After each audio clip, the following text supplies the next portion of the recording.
Seafood, a New England staple. Here in Niantic, it's a lifestyle built by and around family. I drove by this building and there was a sign that said for sale or lease. It was a small 600 square foot single family home, and I thought, man, that'd be a good place for a fish market.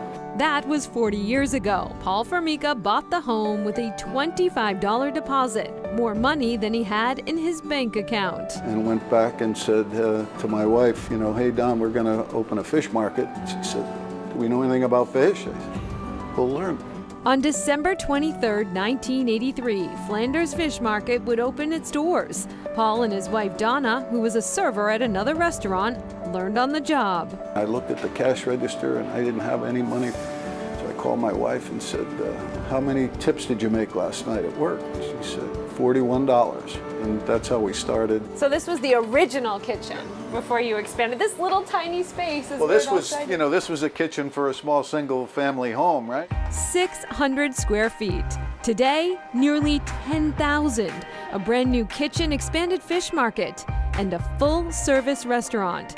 Cooking was never in their plan. We were selling our fish and someone came in and said, can we have a fish and chip?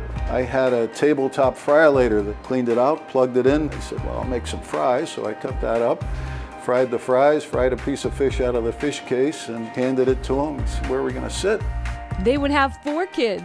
All of them have worked here in some format. So we used to clock in for our first busing shifts and sit down and have dinner with our family. 2 still do. Allie runs marketing and Olivia is the head chef. Her love of the line started early. I was, 8 years old, really wanting to work in the kitchen, but it was a busy Friday night, and they'd be like, sure, you could make the coconut shrimp. She decided to polish her skills at the Culinary Institute of America, eventually returning to her roots, expanding the culinary cuisine. Rosemary bacon cream sauce over some garlic toast, shrimp, a little tomato, spinach, and the garlic toast just soaking up that sauce is just one of the best bites you'll have in this restaurant. The cuisine is endless. Lobster rolls, oysters, shrimp, the lobster pot pie Rachel Ray named the best in America. This isn't standard fare. You have to have food to nourish your mind, body, and soul, and so people are coming in here every day and allowing me to fuel their life for them, so it's a pretty intimate and powerful thing. The entire community is family. Paul says his wife Donna, who passed in 2009, would have it no other way. She really introduced us to the community with her wit and wisdom and personality. And, I was in the back cooking quite a bit, but she was the front of the house smile. And a reminder of that love remains etched in the heart of this restaurant. This is something she had created? DR, which is her maiden name, Donna Rowe. Loves PF. She said she wanted it written in stone. You make a living here, but we also built a life, and that's what it's all about. We're planting trumpet honeysuckle. Marjorie Meekoff, founder and president of Pollinator Pathway East Lyme, has made plants, native plants, her calling. Native plants are the only thing that lure in native insects. And the insects are the base of our food chain. Researchers estimate we can thank native pollinators for 1 in every 3 bites of food. Meekoff says every plant matters. The Pollinator Project is about education, planting native species around town, and meadows, the intricate ecosystem of native growth. But where to find the land, the help?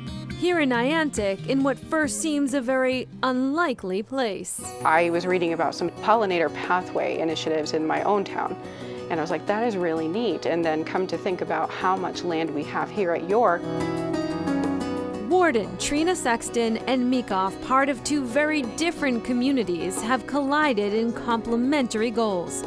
The York Correctional Institution, the only all-women's prison in the state, has 700 acres and a need for purpose. The Pollinator Project needs the land. Perhaps the greatest value to the environment are the meadows that we're building, and the York Meadow will be our 4th meadow. This 1.5-acre parcel will soon be rooted in native plant species. For this meadow, because of Trina wanting to bring in butterflies, We selected 32 flowers and also 2 types of native grasses, all blooming staggered times for the monarch. If you think about a butterfly and the chrysalis and the changes that the women are going through, so that when they are released, they fly.